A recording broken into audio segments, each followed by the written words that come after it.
Yesterday was the start of the ocean race 22-23. The boats have left Alicante and the wind has arrived. And in today's very first The Ocean Race show, we're going to be talking about this 50 knots that is set to sweep across the racetrack, as well as that incredible foiling performance from Biotherm out on the waters here in Alicante, and also some bad news for fans of Viva Mexico.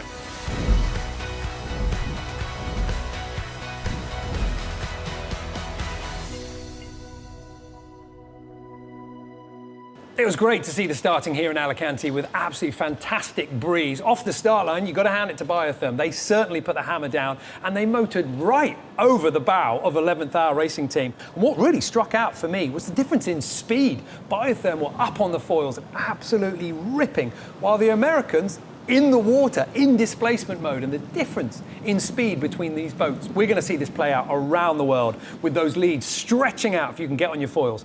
But also, it was really interesting to see when it went wrong. Yeah, you can use those foils, but if you get too much kick and the bow goes up, you come crashing down. Looks spectacular, but in fact, it's actually pretty slow. We did see moments where they all seemed a little bit more balanced. Not only the foil working, but the keel as well, and the flight was a little bit more steady. Hopefully, they're going to be able to find that groove a little bit more consistently along our racetrack. Also out in the water, it was a double bill with the VO65 starting a couple of hours ahead of the Amocas in what turned out to be quite a traditional course. The wind shifting to the left-hand side, meaning that while our 6 VO65s were meant to reach to the first mark, they actually had to beat upwind and zigzag their way. The wind not too strong though, it was all well in hand for our experienced sailors, and while they sailed around the inshore section of leg one, everything was pretty much under control. The drama really started when the boats got offshore. Take a look at this shot coming in from Merpuri Foundation Racing Team. The simple act of just furling the masthead code 0, pulling in the jockey pole and clearing away the gear. You can see how quickly things can get out of control, not only minding your fingers, but also, sadly, losing a bit of gear over the side. Well, it's great to see the Amocas and the VO65s get away here in Alicante. We're going to be staying here at race headquarters to follow the race. This is the comms position, but I want to take you into race control because, well, this is obviously the nerve centre for the race. This is where all the data and all the information comes in. The race director, Phil Lawrence, is here. I'm not going to disturb him, but what I wanted to do was I wanted to talk you through something that we think is going to be crucial over the next 48 hours. So, the boats are upwind, and we know that the wind is going to get stronger. And in fact, as we make our way down to the Strait of Gibraltar, it's going to be all about the turns, the tacks, and how efficiently you can do it. So how easy is it to tack an Amoca? Well, we pulled a little bit of footage from when the wind was admittedly a little bit lighter during the import section, but just have a little bit of a look. Doesn't seem to be an awful lot going on here. This is Biotherm just going around. They've got the J2 up, which is a jib sail, a little bit easier to tack. You don't have to do that painful furl, but it seems to be quite a simple, quite an easy manoeuvre. Well, what goes on down below on an Amoca? Well, we did a little bit of rough calculations, and this is basically what we came up with in terms of the jobs list, the ropes that need to be either pulled or eased. And by our count, we're thinking 11 or 12 ropes need to be controlled on winches through the term. Well, let's go and see the view from downstairs. This is obviously on board with Team Holcim PRB, Sam Goodchild, and I was fascinated here to count the winches. Those winches are so important to control those ropes. All these ropes are really heavily loaded. So on Holcim PRB, we've got 4 winches, 2 on the left, 2 on the right. Guyot Environment, Team Europe, theirs is a little bit of a different setup. They've still got 2 on the left and 2 on the right, but 1 in the middle as well. So 5 winches for Robert Stanczyk and Benjamin Dutroux. 11th Hour Racing Team. This is the boat that has been designed exclusively for the ocean race. They've got 4 winches. We can see 2 of them in this image, forward and in the middle. The other 2 are out of shot at the back, 1 on the left, 1 on the right. So still 4, still well below that grand total that we're needing of 12. Likewise, it's the same on Biotherm. Paul Mayer's boat, 4 winches yet again, 2 on the left, 2 on the right. And Team Militia, it's the same story, just 4 winches, all of them tucked onto one single point forward on the boat. So with those 4 winches, 5 if you're lucky enough to sail on Guyo Environment Team Europe, you've got to control 11 or 12 lines almost simultaneously through these turns. How on earth do our sailors do it? Well, all of them have got these pedestals, these grinding positions. And in this video, we can see Will Harris putting the hands on the handles, turning the power through his arms, and that connects through gear levers all the way through the winches. We can see those little cords dangling just at the bottom of your screen as Will Harris and Rosalind Kuiper turn those handles. As they pull on and uncleat those lines, they are connecting or disconnecting different winches to their power. So as you can see, there's a lot of ropes on an Amoca, and a lot of them need to be controlled during the tack, and there are not enough winches. And this is going to be crucial to our teams. Just look at what happened to Guyo Environment Team Europe during that import section. This was that bad furl that they experienced. By a furl, we mean a wrapping up that masthead code 0 at the front of the boat and basically getting it away. And because they weren't able, they didn't find a way to control the easing of the sheet of the sail while they were furling at the same time, it flogged and it twisted uncontrollably, and that's how they got that hourglass. Now, at this point, they were having to turn away from the course, sail in the wrong direction, and while they did manage to get it repaired and kind of under control, it cost them an awful lot of time. These small little opportunities for everything to go wrong when you are turning corners is something we are going to see again and again over the next 24 hours. They're going to have to do a lot of tacks, and their tacks are going to have to be very clean indeed. Our 4 other Amocas pushed out from the import section of the course and started to enjoy a little bit more space in the open Mediterranean, waiting for that big wind to come. But actually, Guyo Environment Team Europe did manage to make up ground. They hugged a lot closer to the Spanish coast and found a much more favourable wind direction, and in fact got back on the tails of the race leaders. As the sun went down, the wildlife came out to welcome our sailors into the Mediterranean, but they were all thinking about the breeze to come. You know, we're already starting to feel the bounciness of the waves. You can feel the swell starting to roll in, and then that's kind of telling you that the bigger wind's going to come. So, yeah, not long now.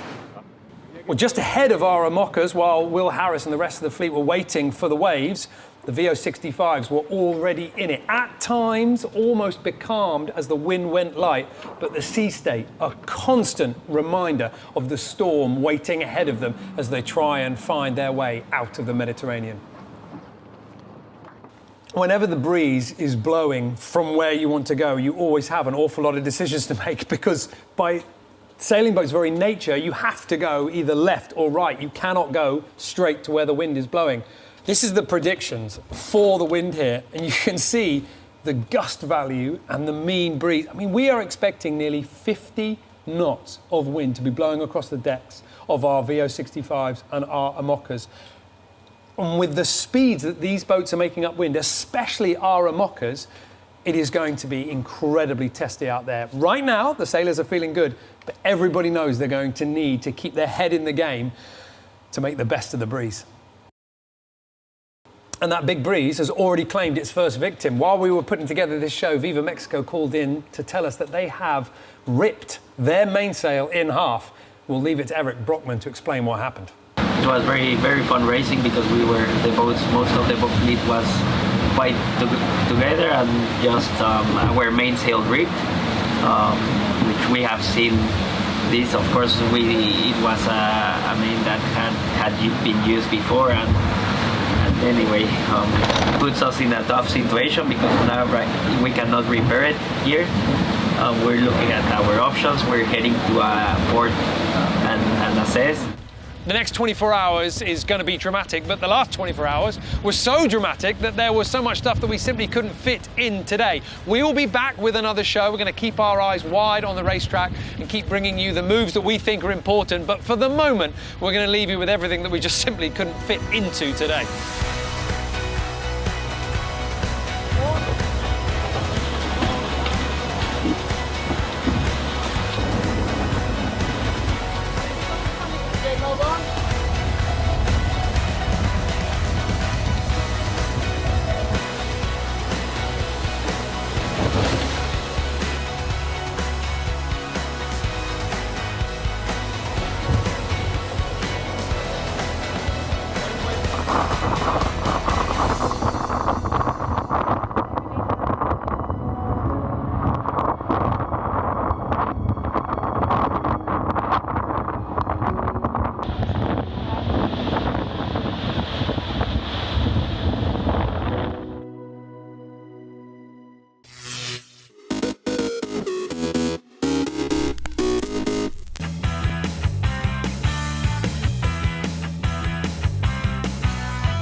come on.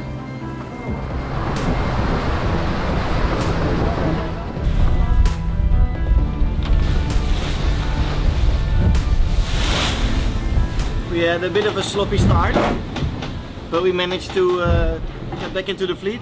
2 boats behind us, 1 right next to us. Now the tough part will start, but now we're going upwind in a lot of breeze, so we'll be bouncy today.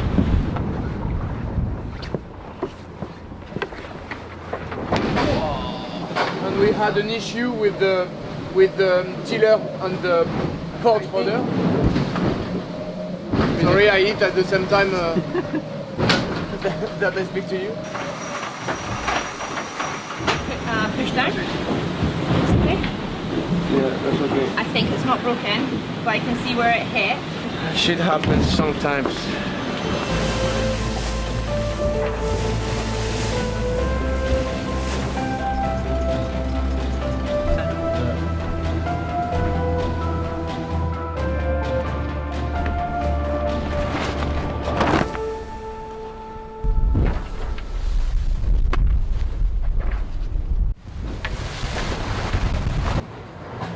I think so far it's been a pretty tiring night. I think we've done about 10 different sail changes, and it's basically been like inshore racing but all overnight. You know, we're already starting to feel the bounciness of the waves. You can feel the swell starting to roll in, and then that's kind of telling you that the bigger wind's going to come. So I'm trying to edit, but the screen is just going from side to side. It's really hard to see anything. Actually starting to feel a little bit seasick. Never had that before, but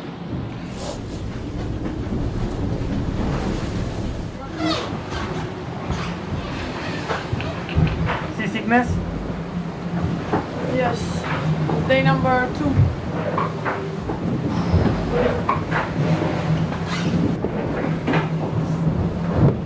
It's pretty rough. A lot of stamping and upwind waves. It's always nice. Just put a second reef. Oh, just put a second reef in. Looks pretty feisty out there. Look at that.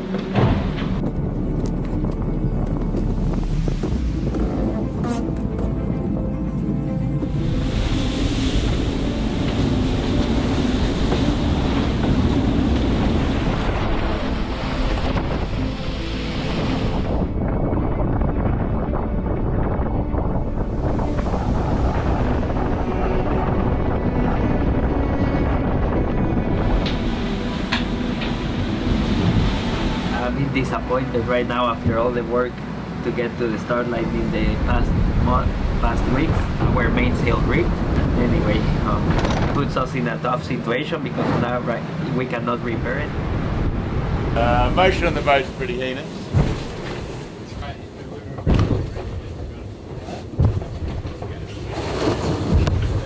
It's getting a bit windy out here now. Messed up, so take one in, it should go left as we come back in.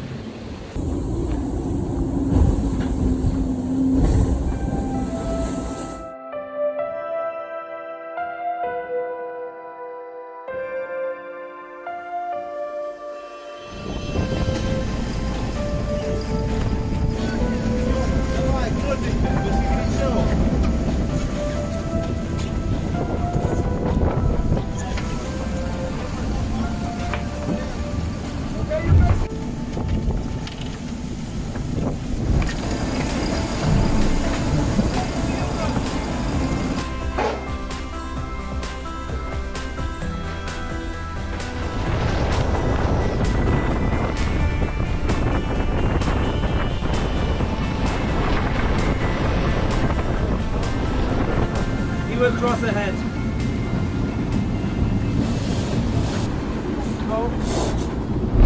I can tell you when it feels about right. We have a new match rotation. No. Jay, breathe. Noise. 3, 2, 1. Let's go.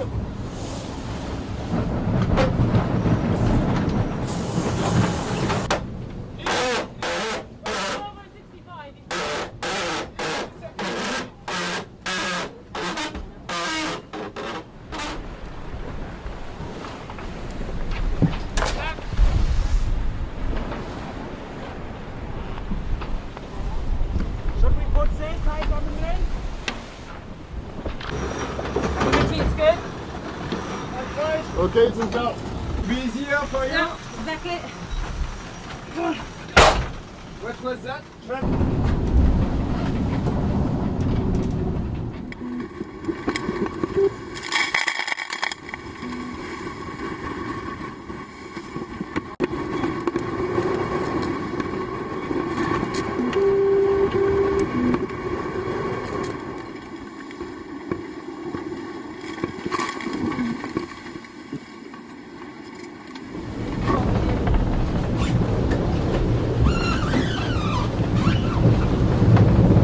So currently we're at Gibraltar Rock, entering the strait, looking at pretty strong headwinds and currents as well.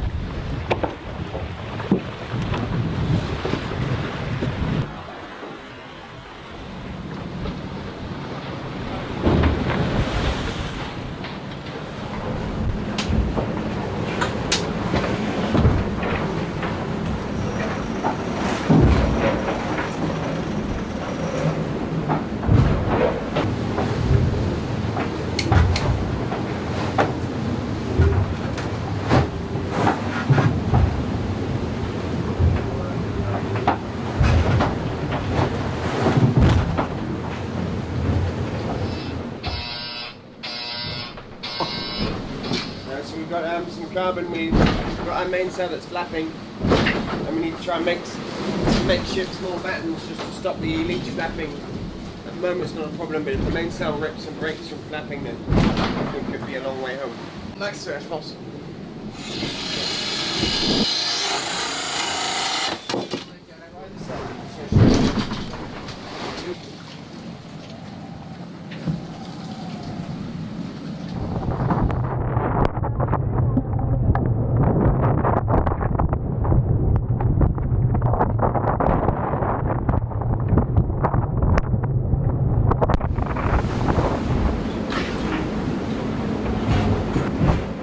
I went through one package. I don't need it anymore now. Well, fingers crossed, but let's enjoy the moment. Yes. Here's Tarifa. So we through the Strait of Gibraltar, and now we still have to deal with some fish farms and shallow spots, traffic, but yeah, we are through the first big landmark of the race.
New Bethesda is like the spiritual home of free thinkers. It's a sort of vast landscape that's almost biblical in magnitude. The harshness of it makes you a much more thoughtful and spiritual person. It's almost an oasis for people who are innovative in their thinking. Because to survive on such a land means you have to be stronger. You have to look for answers in non-traditional ways. This seems to be a place that is a magnet for people who want to express themselves and makes it a visually interesting place to be as a photographer. To my friends in America, if they wanted to find an area that was quirky, warm, creative, and in the middle of a fantastic land, I would say come to New Bethesda, because that's where they would find it all together in one small, wonderful place.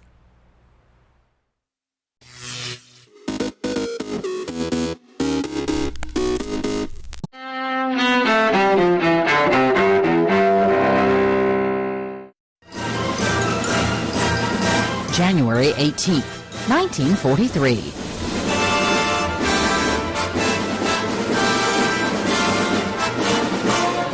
During World War II, the Soviet Union says it's broken the long Nazi siege of Leningrad.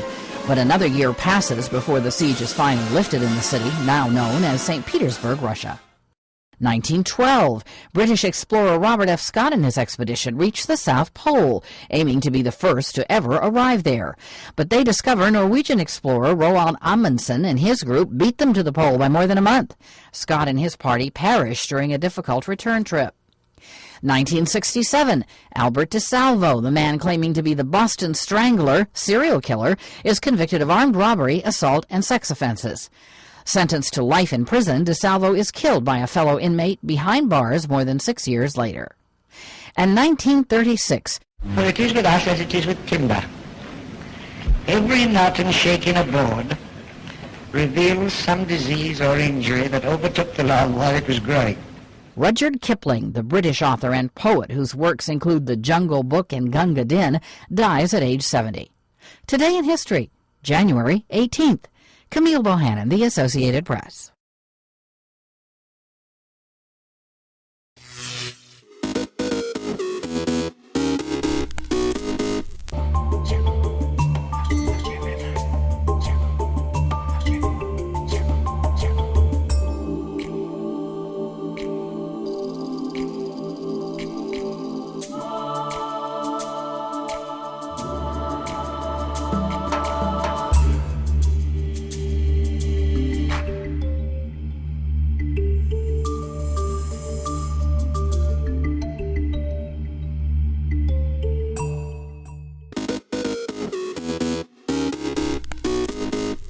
Welcome back in our studio, and in today's news,